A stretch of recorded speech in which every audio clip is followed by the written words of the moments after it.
গত ৩ তারিখে এনটিআরসি এবং শিক্ষা মন্ত্রণালয়ের মধ্যে একটি বৈঠক অনুষ্ঠিত হয়। সেই বৈঠকে মাননীয় শিক্ষামন্ত্রী মহোদয় এনটিআরসির প্রতিষ্ঠান প্রধান পদের ভাইবা নিয়ে বেশ কিছু গুরুত্বপূর্ণ নির্দেশনা দেন। একটি নির্দেশনা হলো দ্রুত সময়ের মধ্যে ভাইবা শুরু করার জন্য প্রস্তুতি গ্রহণ এবং এনটিআরসির প্রতিষ্ঠান প্রধান পদের ভাইবার পুরো কর্তৃত্ব এনটিআরসি-কে দেওয়া। এখন আপনারা যারা প্রতিষ্ঠান প্রধান পদে লিখিত পরীক্ষা তথা এমসিকিউতে উত্তীর্ণ হয়েছেন, অনেকেই প্রস্তুতি নিচ্ছেন, অনেকেই প্রস্তুতি নিয়েছেন। আবার এই ভাইবার দীর্ঘসূত্রিতা দেখে অনেকেই প্রস্তুতি গ্রহণ করা ছেড়ে দিয়েছেন। কিন্তু বিষয়টা হলো এটি তো একটি পরীক্ষা এবং পুরোপুরি একটি প্রফেশনাল পরীক্ষা এবং ভাইভাতে ফেল মানে ফেল। তো এই অবস্থায় আপনাদের এই ভাইবার সামগ্রিক বিষয়গুলো নিয়ে কথা বলার চেষ্টা করছি। আজকেও সেটা বলব। আসসালামু আলাইকুম। যে যেখান থেকে আমাদের ভিডিও দেখছেন, আমার পাঠঘরে আপনাদেরকে আরো একবার স্বাগতম। তো আমরা এনটিআরসি এর প্রতিষ্ঠান প্রধান ভাইবা নিয়ে কথা বলছিলাম। তো ভাইবা নিয়ে এর আগে আমরা অনেক কথা বলেছি এবং আমরা অনেকগুলো ভাইবা সম্পর্কিত কিছু আ সেশন বা কিছু ভিডিও আপনাদের উদ্দেশ্যে আমরা আমাদের চ্যানেলে দিয়েছি। আপনারা অনেকেই দেখেছেন এবং এর মাঝখানে আপনারা অনেকেই আমাদের সাথে ভাইবা প্রোগ্রামে অংশগ্রহণ করেছেন এবং আমরা বেশ কয়েকটি ব্যাচ আমাদের দৃষ্টিকোণ থেকে সফলতার সাথে আমরা সম্পন্ন করেছি। তো এই ভাইবার যে খুঁটিনাটি যে বিষয়গুলো আছে, সেই বিষয়গুলো আমাদের পূর্বের যে ভিডিওগুলো আছে, সেই ভিডিওগুলো থেকে দেখে নিতে পারেন। তো সেক্ষেত্রে ভাইবার ওই বিষয়গুলো নিয়ে আমরা আর কথা বলব না। আজকে আমরা একটা গুরুত্বপূর্ণ ভাইবার প্রশ্ন, যে প্রশ্নটা আপনাদেরকে করতেই পারে এবং যারা এই ভিডিওটা দেখছেন, আমি আশা করি আপনাদের মধ্যে অনেকেই এই প্রশ্নটির সম্মুখীন হবেন। তো আমরা সেই যে প্রশ্ন ফাঁস হয়ে গেছে, সেই ফাঁস হওয়া প্রশ্নটি নিয়ে একটু কথা বলব। তো আজকে আমরা কথা বলব, এই ধরনের একটি কোয়েশ্চেন আপনাদেরকে করতে পারে বা করবে অনেকটাই। মোটামুটি এই ধরনের কোয়েশ্চেনগুলো করা হয় যে, দুর্গম এলাকায় যেখানে যোগাযোগ ব্যবস্থা ভালো নয়, এমনকি বিদ্যুৎ সুবিধাও ভালো নয়, ঐরকম এলাকায় আপনাকে নিয়োগ দিলে আপনি কি যোগদান করবেন কি না? খুব গুরুত্বপূর্ণ একটি প্রশ্ন। তো চলুন আমরা সেই প্রশ্নটা একটু দেখে আসি। স্ক্রিনে আপনারা দেখতে পাচ্ছেন, দুর্গম এলাকায় নিয়োগ দিলে যোগদান করবেন কিনা? আমরা একটু অনুরোধ করব আপনাদেরকে, যেহেতু এই ভাইভাটা আপনাদের জন্য খুব গুরুত্বপূর্ণ। কারণ ১৪,০০০ এর মধ্যে ১২,০০০ পদের বিপরীতে ১৪,০০০ প্রার্থী আপনারা উত্তীর্ণ হয়েছেন। মোটামুটি আপনারা যদি ভাইভা ভালো করতে পারেন, ইনশাআল্লাহ আপনারা আপনাদের সেই কাঙ্ক্ষিত প্রতিষ্ঠান প্রদান হতে পারবেন। আর ভাইভা ফেল মানে তো ফেল। সুতরাং আমাদের এইখানে প্রফেশনালিজম এবং আ আমরা আ বিভিন্ন অ্যাসপেক্ট থেকে কাউন্টার কোয়েশ্চেন এবং আপনার যে অভিযোজন ক্ষমতা, সমস্ত কিছুর নিরিখে আমরা এই প্রশ্নটির উত্তর দেওয়ার চেষ্টা করব। কারণ ভাইভা বোর্ড, আমি আবারও বলি, এই ভাইভা নিয়ে একদমই হতাশ হবেন না। যে যাই বলুক, একদমই হতাশ হবেন না। কারণ আমি তো কয়েকটা ব্যাচ নিয়ে কাজ করেছি আ অনলাইনে। তো আমাদের সেই ক্লাসগুলো দেখতে পারেন যে আমাদের শিক্ষকরা এতটাই অভিজ্ঞ এবং এতটাই তাদের জানাশোনা এবং এতটাই তারা জাননেওয়ালা যে এইখানে আসলে মানে জাস্ট ভাইভাটা একটু, যেহেতু ভাইভা, শুধু একটু যদি আমরা ভাইভার বেসিক বিষয়গুলো যদি একটু আমরা যদি আ মানে সারিয়ে নিতে পারি, তা তাহলে ভাইভা বোর্ডে আমি একটু কথাটা আ মানে ভালোর দিক থেকে বলব বা নিজের ভালো লাগা থেকে বলব, যেহেতু আমি কাজ করেছি, যে ফাটিয়ে দেওয়া যাবে ভাইভা বোর্ডে। এবং আমি এটা বিশ্বাস করি যে আমরা যাদের সাথে কাজ করেছি, শুধু তারা নন, এর বাহিরেও আরও সম্মানিত অনেক শিক্ষকরাই আছেন, যারা মূলত ভাইভা দিতে যাবেন না। আমি বিশ্বাস করি তারা ভাইভা নিয়ে আসবেন। তো ওই জায়গাগুলোতে আমরা একটু টাচ করে যাব সবগুলো বিষয়। কারণ যেহেতু একটু প্রফেশনাল ভাইভা। এনটিআরসি এর প্রতিষ্ঠান প্রধান বা অধ্যক্ষ পদের ভাইভায় দুর্গম এলাকা বা খারাপ এলাকা বা যোগাযোগের আ মা সু আ সুযোগ কম বা যোগাযোগের আ সুযোগ বা যোগাযোগের উম আ কি বলে এটাকে? যে ওইখানে বিদ্যুৎ নেই, ইন্টারনেট নেই। যদি এই অবস্থা যদি হয়, তাহলে সেই ক্ষেত্রে ভাইবার আপনি যোগদান করবেন কিনা? তো এই প্রশ্নটার মাধ্যমে আ ভাইভা বোর্ড বোঝার চেষ্টা করবে প্রার্থীর মানসিক দৃঢ়তা, প্রশাসনিক সক্ষমতা, অভিযোজন ক্ষমতা এবং নেতৃত্বের দর্শনের মূল্যায়নের একটি চূড়ান্ত ক্লাসিক্যাল টেস্ট এটা। অর্থাৎ এই প্রশ্নটার মাধ্যমে আপনাকে এটা যাচাই করার চেষ্টা করা হবে। সমস্ত বিষয়বস্তু, সমাধান এবং বিশ্লেষণকে অক্ষুণ্ণ রেখে আমরা ভাইভা বোর্ডে উপস্থাপনার উপযোগী একটি মাস্টার স্ক্রিপ্ট, পূর্ণাঙ্গ অ্যাসপেক্ট অ্যানালাইসিস এবং কাউন্টার কোশ্চেন স্ট্র্যাটেজি নিয়ে পেশাদার সাজানো উত্তর দেওয়ার আমরা চেষ্টা করব। অর্থাৎ এই ভাইভাতে আপনাকে কি কাউন্টার কোশ্চেন আসতে পারে বা ভাইভাতে কাউন্টার কোশ্চেন আসলে আপনি কীভাবে উত্তর করবেন সে সমস্ত বিষয়গুলো। তো আমরা প্রথমে একটু উত্তর দেখি। আমি এইখানে একটু বলে রাখি, এইখানে যে উত্তরটি আছে সেই উত্তরটি আমরা ইউনিভার্সাল যে স্ট্যান্ডার্ড বলি বা আন্তর্জাতিক যে মানদণ্ড বলি বা বৈশ্বিক মানদণ্ড বলি, সেই বৈশ্বিক মানদণ্ডে উত্তরটি দেওয়া। কিন্তু আমি যখন ভাইভা নিয়ে সম্মানিত সিনিয়র শিক্ষকদের সাথে কাজ করেছি, অর্থাৎ আমাদের যে অনলাইন ব্যাচে আমরা যখন কাজ করেছি, সেখানে আমরা বেশ কিছু উত্তর পেয়েছি যে সত্যি কথা বলতে কি, সেই উত্তরগুলোর থেকে ভালো আর কোনো উত্তর হতে পারে না। সেই উত্তরগুলো কী ছিল সেগুলোর জন্য আমাদের পূর্বের ক্লাসের ভিডিওগুলো দেখবেন। জি স্যার, ম্যাডাম, অবশ্যই সানন্দে যোগদান করব। একজন প্রতিষ্ঠান প্রধানের মূল দায়িত্ব কেবল সুবিধাজনক কোনো ভৌগোলিক সীমানায় কাজ করা নয়, বরং যেখানে শিক্ষার মানোন্নয়ন ও প্রশাসনিক দূরদর্শিতার প্রয়োজন সবচেয়ে বেশি, সেখানে নিজের মেধা এবং নেতৃত্বের স্বাক্ষর রাখা। অবকাঠামো এবং ভৌগোলিক সীমাবদ্ধতা শিক্ষাদানের ক্ষেত্রে একটি চ্যালেঞ্জ হতে পারে, কিন্তু চূড়ান্ত বাধা নয়। যোগাযোগ ব্যবস্থা প্রতিকূল হলেও আমি প্রতিষ্ঠান সংলগ্ন এলাকাতে স্থায়ীভাবে বসবাসের সিদ্ধান্ত নেব, যাতে আমার উপস্থিতি শতভাগ নিশ্চিত হয় এবং এটি অন্যান্য শিক্ষক এবং শিক্ষার্থীদের নিয়মিত আসতে অনুপ্রাণিত করবে। প্রতিষ্ঠান প্রধান যদি নিয়মিত প্রতিষ্ঠানে আসেন, সময় মতো যদি প্রতিষ্ঠানে আসেন এবং তিনি যদি তার দায়িত্ব পালন করেন, সেই প্রতিষ্ঠান প্রধানের কখনোই অন্যদেরকে বলতে হয় না। এটা আমার অভিজ্ঞতা বলে এবং আপনারা সম্মানিত শিক্ষক, আপনারা কেউ প্রায় ৩০ বছর বা তারও বেশি সময় ধরে শিক্ষকতা করছেন। বোধ করি আপনারা সবাই আমার সাথে একমত হবেন। ২-১ জন ব্যতিক্রম থাকতেই পারে, সেগুলোকে আমরা পাশে সরিয়ে রাখব। বিদ্যুৎ বা ইন্টারনেট না থাকলেও শিক্ষার মূল প্রাণ হলো মানসম্মত পাঠদান, সঠিক অনুশাসন এবং নিবেদিত প্রাণ শিক্ষকতা। প্রযুক্তি শিক্ষার সহায়ক মাধ্যম মাত্র। ইন্টারনেট না থাকলে অফলাইন ডিজিটাল কনটেন্ট, সমৃদ্ধ লাইব্রেরি এবং প্রথাগত ইন্টারঅ্যাক্টিভ শিখন পদ্ধতির সর্বোচ্চ ব্যবহার নিশ্চিত করব। পাশাপাশি স্থানীয় প্রশাসন, ম্যানেজিং কমিটি এবং সুশীল সমাজের সহায়তায় সৌরবিদ্যুৎ স্থাপন এবং প্রয়োজনীয় প্রযুক্তিগত সংযোগ তৈরির উদ্যোগ নেব। দুর্গম এলাকার পিছিয়ে পড়া প্রতিষ্ঠানকে সকল সীমাবদ্ধতা সত্ত্বেও একটি মডেল প্রতিষ্ঠানে রূপান্তর করে একজন সফল প্রতিষ্ঠান প্রধানের প্রকৃত সার্থকতা। রাষ্ট্র এবং এনটিআরসি আমাকে যেখানে প্রদান করবে, কাঠামোগত চ্যালেঞ্জের মুখোমুখি হয়ে আমি সর্বোচ্চ নিষ্ঠার সঙ্গে জাতীয় শিক্ষানীতি এবং প্রতিষ্ঠানের লক্ষ্য বাস্তবায়নে কাজ করব। এখন আমরা একটু আসবো এই উত্তরটির আসপেক্ট, অর্থাৎ বিভিন্ন কর্নার থেকে কোন আসপেক্টে আপনি উত্তরটা দিয়েছেন এটা আপনাকে বুঝতে হবে। আমরা একটু সেটা অ্যানালাইসিস করার চেষ্টা করব। পেশাগত আনুগত্য এবং জাতীয় অঙ্গীকার। অর্থাৎ আপনি যেহেতু চাকরি করেন, সরকারি ঠিক বলা যাবে না, কিন্তু আপনার বেতন ভাতা সরকারের কাছ থেকে আসে। আপনার চাকরির বিধিবিধান সরকারি। আপনি যেইখানে বসে শিক্ষা প্রদান করেন সেই ভবনও সরকারের করা। সমস্ত কিছু মোটামুটি সরকারি। অর্থাৎ আপনার বেশিরভাগটাই সরকারি, শুধু নামের পেছনে একটি বে আছে। তো যার কারণে সরকার যদি আপনাকে নিয়োগ দেয়, এটা আপনার দায়িত্ব। অর্থাৎ সরকার যদি আপনাকে বদলিও করে, এখন যেহেতু বদলির সিস্টেম শুরু হয়েছে, আপনি কিন্তু সরকারকে বলতে পারবেন না যে আমি সেখানে যাব না। তো সুতরাং সরকারি চাকরির, সেটা হোক এনটিআরসি এর, হোক সেটা অন্যান্য সরকারি চাকরি, সরকার যেখানে যখন আপনাকে পদায়ন করবে বা নিয়োগ দিবে, সেইখানে সেই সময় আপনাকে উপস্থিত থাকতে হবে। তো সুতরাং আমরা এইখানে শুরুতেই হ্যাঁ বলে দেব। আপনি যদি মানে একটু যে না আমার বয়স হয়ে গিয়েছে, হাতে ব্যথা, পা ব্যথা, এই বয়সে এসে আমি কোথায় থাকবো, কি করব? আপনাকে হয়তো সেখানে দেবে না।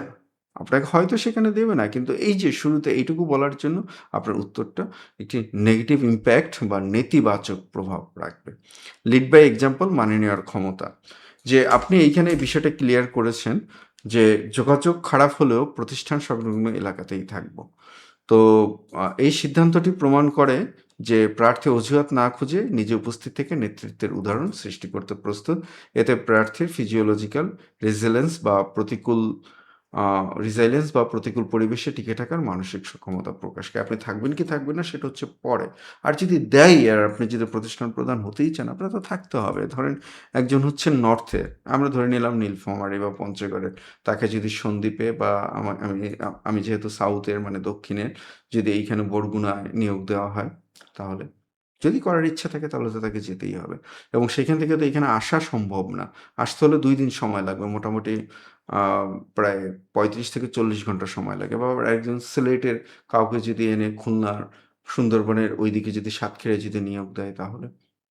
তো সুতরাং সেটা হয়তো এতদূরে হয়তোবা করবে না। কিন্তু আপনি উত্তর দেওয়ার সময় আপনার এই কনফিডেন্সটা রেখে উত্তর দিতে হবে। প্রশাসনিক নেতৃত্ব এবং স্টেকহোল্ডার ম্যানেজমেন্ট। একজন সাধারণ শিক্ষক কেবল নিজের ক্লাস কক্ষ নিয়ে ভাবেন, কিন্তু প্রতিষ্ঠান প্রধান ভাবেন সার্বিক ব্যবস্থাপনা নিয়ে। স্থানীয় শিক্ষক, অভিভাবক, ম্যানেজিং কমিটি এবং প্রশাসনকে সাথে নিয়ে কাজ করার কথা বলার সময় প্রার্থীর স্টেকহোল্ডার ম্যানেজমেন্ট বা সুদূর প্রসারী চিন্তা ফুটে ওঠে। আ প্রতিষ্ঠান প্রধান ভাইবায় সবার আগে আপনাকে যেটা আত্মস্থ করতে হবে সেটা হলো আমরা, নট আমি। এবং আমরা এখানে একটি স্টার মডেল ব্যবহার করি। তো স্টার মডেল, স্টারে এস হচ্ছে সিচুয়েশন, টি হচ্ছে টাস্ক, এ হচ্ছে অ্যাকশন এবং আর হচ্ছে রেজাল্ট। তো সুতরাং আমরা এই প্রশ্ন উত্তরগুলো স্টার মডেলে দিতে হবে আমাদেরকে। এখন এই স্টার মডেল বা এই ধরনের বিষয়গুলো কোথায় পাবেন? আপনারা যারা আমাদের সাথে কোর্সে ভর্তি হবেন বা আমাদের সাথে যারা কোর্সে অংশগ্রহণ করবেন, তাদেরকে প্রায় ৯৮ পেজ বা ১০০ পেজের একটি পিডিএফ বই সম্পূর্ণ ফ্রি দেওয়া হবে। ওই বইটা আপনাদের জন্যে স্পেশালি করা। ওই বইটাতে আমরা এই বিষয়গুলো বিস্তারিত, যেটার ভিডিও আমাদের ওই মানে পূর্বের ভিডিওগুলোতে আমরা এই বইটিকে দেখিয়েছি। আর এই ফাঁকে একটু বলে রাখি, ইনশাআল্লাহ আগামীকাল অর্থাৎ শনিবার আমাদের সম্পূর্ণ নতুন ব্যাচ শুরু হবে। আ আপনারা যারা ব্যাচে অংশগ্রহণ করতে আগ্রহী বা ভাইবার এই প্রোগ্রামে অংশগ্রহণ করতে আগ্রহী, আমাদেরকে হোয়াটসঅ্যাপে নক করুন অথবা আমাদের কমেন্টে জানান। ইনশাআল্লাহ আপনাদের সাথে যোগাযোগ করা হবে। গ্রোথ মাইন্ডসেট এবং ইতিবাচকতা। দুর্গমতাকে শাস্তি বা অসুবিধা হিসেবে না দেখে নিজের যোগ্যতা প্রমাণের পেশাগত সুযোগ হিসেবে ব্যাখ্যা করুন। প্রার্থীর উচ্চ মানসিকতার পরিচয় দেয়। এটি প্রমাণ করে যে বাহ্যিক সীমাবদ্ধতা প্রার্থীকে কাবু করতে পারবে না। সমস্যা নয়, সমাধান কেন্দ্রিক দৃষ্টিভঙ্গি। বিদ্যুৎ এবং ইন্টারনেটের অভাব শুনে ভেঙে না পড়ে প্রার্থী ২টি স্তরে সমাধান প্রদান করেছেন। তাৎক্ষণিক সমাধান, অফলাইন শিক্ষা উপকরণ, লাইব্রেরি এবং প্রথাগত শিক্ষণ কৌশল। স্থায়ী সমাধান, স্থানীয় প্রশাসন বা দাতা সংস্থার মাধ্যমে সৌর বিদ্যুৎ। মৌলিক শিক্ষাদানের মান ধরে রাখা। প্রযুক্তি শিক্ষার মাধ্যম, কিন্তু শিক্ষার মূল প্রাণ শিক্ষক এবং অনুশাসন। এই কথাটি যখন আপনি বলবেন, তখন শিক্ষক হিসেবে আপনার যে ফিলসফি বা যে দর্শন, সেই দর্শন আমি বিশ্বাস করি বাকি সমস্ত কিছুকে থামিয়ে দেবে। অর্থাৎ এরপর আর কোনো কথা থাকতে পারে না। একজন শিক্ষক তিনি নিজেই একটি প্রতিষ্ঠান। অনলাইনে বলুন, অফলাইনে বলুন, যাই বলুন। অর্থাৎ একজন শিক্ষক যদি থাকেন, তিনি যেকোনোভাবেই শিক্ষাদান করতে পারবেন। বাকি যাই কিছু আসুক, আমরা বিভিন্ন সময় শুনি যে উপকরণ ইত্যাদি, ইত্যাদি অনেক কিছুই শুনি। আর আপনারা যারা বিএড করেছেন, যারা এমএড করেছেন, এই উপকরণ শুনতে কিন্তু একজন শিক্ষক তিনি নিজেই একটা উপকরণ। তিনি নিজেই একটা থিয়েটার, তিনি নিজেই একটা স্টুডিও, তিনি নিজেই একটা মুভি হল। তো ওই কথাটি যখন আপনি বলেছেন, তখন আপনার প্রতি তাদের যে ইতিবাচক চিন্তাভাবনা, সেই ইতিবাচক চিন্তাভাবনাটি আরও পরিষ্কার হয়ে যাবে। সামাজিক সমতা এবং রিসোর্স মোবিলাইজেশন। প্রান্তিক এলাকার মানসম্মত শিক্ষা সবচেয়ে বেশি প্রয়োজন। একই সাথে সরকারি অনুদানের বাইরে গিয়ে স্থানীয় উৎস থেকে সম্পদ আরোহণ করে প্রতিষ্ঠান পরিচালনার কৌশলের উপর স্পষ্ট। এখন বিষয়টা হলো ভেবে পড়তে এই প্রশ্নটা করে আপনাকে থেমে থাকবে না। আপনি যে উত্তরটা দিবেন সেই উত্তরের উপর নির্ভর করে ভাইভা বোর্ড আপনাকে কিছু কাউন্টার কোয়েশ্চেন করতে পারে বা আপনাকে চ্যালেঞ্জ করে বসতে পারে। আ পরিবার ছেড়ে বা যোগাযোগ ব্যবস্থা অত্যন্ত খারাপ হলে সেখানে মানিয়ে থাকবেন কিভাবে? একদম কমন কোয়েশ্চেন। কৌশল উত্তর, যেভাবে কৌশলগতভাবে আপনার উত্তর দিবেন, "স্যার, ম্যাডাম, যেকোনো নতুন পরিবেশে খাপ খাইয়ে নিতে কিছুটা সময় লাগে। তবে পেশাগত দায়িত্ব আমার কাছে ১ম অগ্রাধিকার। প্রাথমিক পর্যায়ে আমি নিজে সেখানে থিত হয়ে প্রতিষ্ঠানের প্রশাসনিক অবকাঠামো কাজ গুছিয়ে নেব। পরবর্তীতে সার্বিক পরিবেশ বিবেচনা করে পরিবারের বিষয়টি বাস্তবসম্মতভাবে সমন্বয় করব।" এইটা অনেকেই করে। অনেকেই করে। অনেকে বিদেশে গিয়ে চাকরি করে না? বিদেশ করে না? অনেকেই যে অন্যান্য জায়গাতে সরকারের অন্যান্য জায়গাতে যেখানে বদলি বাধ্যতামূলক, সে সমস্ত জায়গাতে দুর্গম এলাকায় গিয়ে চাকরি করে। করে তো? আপনি ওই জায়গা থেকে আপনি টেকনিক্যাল উত্তরটা দিবেন। দুর্গম এলাকায় শিক্ষক-শিক্ষার্থীরা নিয়মিত আসতে না চাইলে বা ঝরে পড়ার প্রবণতা থাকলে কি করবেন? প্রশ্নটা আপনাকে যেখানে দেওয়া হবে গিয়ে দেখবেন যে খুঁটি নেই। তো খুঁটি আছে, চালা নেই। চালা আছে তো উপরে টিন নেই। স্টুডেন্ট নাই। বাইরে, বাইরে গিয়ে স্টুডেন্ট আনতে হবে বা শিক্ষার্থী আনতে হবে। আমি প্রথমত তাদের অনুপস্থিতি এবং ঝরে পড়ার মূল কারণ চিহ্নিত করব। শিক্ষক, অভিভাবক এবং এলাকার গণ্যমান্য ব্যক্তিবর্গের সাথে নিয়মিত মতবিনিময় সভা করব। প্রতিষ্ঠানে একটি ইতিবাচক, আনন্দদায়ক এবং শিক্ষাবান্ধব পরিবেশ তৈরি করব, যেন শিক্ষার্থীরা স্বতঃস্ফূর্তভাবে আসতে আগ্রহী হয়। শিক্ষকদের জন্য দায়িত্ব বন্টন নমনীয় অথচ জবাবদিহিতামূলক পরিবেশ গড়ে তুলব। ইন্টারনেট একদম না থাকলে এনটিআরসি, উপবৃত্তি, ইউনিক আইডি বা বোর্ডের জরুরি অফিসিয়াল কাজ কিভাবে জমা দেবেন? স্যার, ম্যাডাম, অফিসিয়াল প্রাতিষ্ঠানিক কাজের নির্দিষ্ট টাইমলাইন থাকে। আমি অফিসের ডাটা এন্ট্রি বা ড্রাফটিং এর কাজগুলো প্রতিষ্ঠানে অফলাইনে গুছিয়ে রাখবো। এরপর সপ্তাহে বা মাসের একটি নির্দিষ্ট দিন নিকটস্থ উপজেলা সদর বা যেখানে ইন্টারনেটের সংযোগ রয়েছে সেখানে গিয়ে কাজগুলো সার্ভারে আপলোড ও জমা নিশ্চিত করব। জরুরি নোটিশ বা ইমেইলের জন্য নিয়মিত বিরতিতে যোগাযোগ রাখবো। খুব মানে উত্তরটি আ এর থেকে ভালো উত্তর হতে পারে। কিন্তু মূল যে সমস্যার সমাধান, খুব টেকনিক্যালি আমরা এই সমস্যাটার সমাধান করেছি। বিষয়টা হচ্ছে যে বিধি অনুসারে প্রতিষ্ঠান খোলা থাকেন অবস্থায় আপনি অন্য কোথাও যেতে পারবেন না। আপনি যে বলবেন যে আরেকজনকে আপনি পাঠাবেন সেটা আপনি বলতে পারবেন না। যে ঠিক আছে আমি আমার প্রতিষ্ঠানের কাউকে পাঠাবো না, আমি বাইরের কাউকে পাঠাবো। সেটা আপনি বলতে পারবেন না। কারণ প্রতিষ্ঠানের যে তথ্য গোপনীয় এবং অতি গুরুত্বপূর্ণ তথ্য, এগুলো অন্য কেউ পাঠাতে পারবে না। প্রতিষ্ঠান প্রধান হিসেবে কিছু, কিছু তথ্য যেটা সরাসরি আপনাকেই পাঠাতে হবে। তো সেই ক্ষেত্রে আপনি মানে চমৎকারভাবে একটি উত্তর দিয়েছেন যে, যেহেতু আমার এইখানে নেই, আমি যোগাযোগ রাখবো প্রয়োজনে। আমি বা অন্যান্য প্রতিষ্ঠান যাদের ইন্টারনেট যোগাযোগ ব্যবস্থা আছে, তাদের সেই প্রতিষ্ঠানের থেকে আমি খোঁজখবর নেবো যে জরুরি কোনো আপডেট আছে কিনা এবং আমি ওইটা হলে আমি ওইখানে গিয়ে সপ্তাহে বা নির্দিষ্ট সময় পর জমা দিয়ে আসবো। এরপর একটা কাউন্টার কোয়েশ্চেন করতে পারে যেটা ১০ মিনিটের মধ্যে জমা দিতে বলল। তখন কি করবেন আপনি? তো তখন আপনি আপনার মতো উত্তর দেবেন যে, "স্যার, ওই ক্ষেত্রে আমি আমার সভাপতি মহোদয়কে বিষয়টি জানাবো। সভাপতি মহোদয় যদি অনুমতি দেন, তাহলে আমি অথবা কাউকে দায়িত্ব দিয়ে যেহেতু এটা খুব, খুব গুরুত্বপূর্ণ, আমি দায়িত্ব দিয়ে তাকে পাঠাবো। পাঠানোর পর যত দ্রুত সম্ভব আমি সেটাকে জমা দেব এবং সেই সম্মানিত শিক্ষক যত দ্রুত সম্ভব স্কুলে এসে বা প্রতিষ্ঠানে এসে তিনি আবার তার দাপ্তরিক কাজে যোগদান করবেন।" যেহেতু যেটা খুব গুরুত্বপূর্ণ পাঠাতেই হবে। বিদ্যুৎ না থাকলে প্রচণ্ড গরমে বা আলো বাতাসের অভাবে শ্রেণীকক্ষের পরিবেশ কিভাবে ধরে রাখবেন? প্রথমত প্রথাগত শ্রেণী শিক্ষকের পরিবেশ সহনীয় রাখতে আলো বাতাস চলাচলের পর্যাপ্ত ব্যবস্থা জোরদার করব এবং প্রতিষ্ঠান প্রাঙ্গণে প্রচুর গাছ লাগানোর উদ্যোগ নেব। দ্বিতীয়ত স্থানীয় ইউনিয়ন পরিষদ, উপজেলা শিক্ষা অফিস বা স্থানীয় দাতাদের সহায়তায় অগ্রাধিকার ভিত্তিতে অন্তত কয়েকটি ক্লাসরুম এবং প্রশাসনিক কক্ষের জন্য জরুরি ভিত্তিতে সোলার প্যানেল স্থাপনের উদ্যোগ নেব। তো এই হলো আমাদের সামগ্রিক কোশ্চেন। কিন্তু ভাইভা বোর্ডে এই কোশ্চেনটির উত্তর আপনারা চাইলে অন্যরকমভাবেও দিতে পারেন। কিন্তু আসপেক্ট যেটা, সেটা কিন্তু এইটা। অর্থাৎ আমরা এইখানে যেভাবে বলেছি, এই বিষয়গুলোকে মাথায় রেখে আপনি আপনার প্রশ্নগুলোর উত্তর দিতে পারেন। আর যেটা বলছিলাম, আমরা যখন এই ভাইভা সেশনগুলো যখন পরিচালনা করেছি সম্মানিত শিক্ষকদের সাথে, একজন শিক্ষক আমি এই প্রশ্নটা মানে মক ভাইভাতে এই প্রশ্নটা আমি সম্মানিত শিক্ষককে করেছিলাম যে, "স্যার, যদি এটা নিয়োগ দেওয়া হয় তাহলে আপনি কি করবেন?"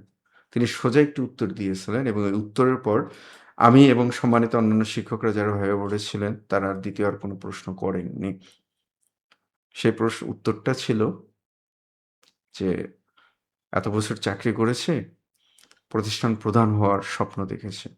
শেষ বয়সে এসে না হয় একটু দূরেই থাকতে হবে। কিন্তু আমি প্রতিষ্ঠান প্রধান হতে চাই। আমি আমার প্রতিষ্ঠানের জন্য কিছু একটা করতে চাই।" ব্যাস।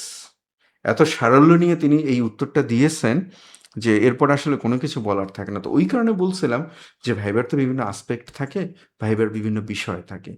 এই বিষয়গুলো একদম ধ্রুব না। অর্থাৎ আরেকজন এভাবে উত্তর দিয়েছে বলে আপনাকেও এভাবেই উত্তর দিতে হবে বা আমি এইখানে যেটা বলছি সেটা দিয়ে উত্তর দিতে হবে। বিষয়টা এমনটা না। তো সম্মানিত শিক্ষকরা, ভিডিওটা একটু বড় হয়ে গেল। কিন্তু বড় হলেও যেহেতু আপনারা সচেতন, এই কারণে আমি একটা ভিডিওটা বড় করেছি। কারণ গুরুত্বপূর্ণ একটি টপিক। এই প্রশ্নটা ভাইভা বোর্ডে আপনিও পেতে পারেন। যারা ভিডিও দেখছেন আপনারাও পেতে পারেন। তো ভাইবার এর সামগ্রিক বিষয় নিয়ে আমরা আমাদের যে ক্লাস অনলাইনে যেটা আমরা Google Meet এ করাই, সেখানে আমাদের আ আ আরো অন্যান্য আ যারা আছেন সম্মানিত শিক্ষক। সবাইকে নিয়েই আমরা এই সেশনটি পরিচালনা করি। তো সেখানে আমাদের সম্পূর্ণ নতুন ব্যাচ আগামী শনিবার অর্থাৎ আগামীকালকে শুরু হবে। যে আপনারা সেখানে যোগদান করতে পারেন এবং ভাইবার বিষয়গুলোকে আপনারা আরেকটুকু ঝালিয়ে নিতে পারেন। তো যারা আমাদের ভাইবা প্রোগ্রামে অংশগ্রহণ করতে চান, আমাদের WhatsApp নাম্বারে যোগাযোগ করুন অথবা আমাদেরকে কমেন্টে জানান। ইনশাআল্লাহ আপনাদেরকে বিস্তারিত জানিয়ে দেওয়া হবে। তো সবার জন্য শুভকামনা। ভালো থাকবেন, ভালোভাবে প্রস্তুতি নিতে থাকুন আর আমাদের চ্যানেলটিকে সাবস্ক্রাইব করে ফেলুন। আসসালামু আলাইকুম।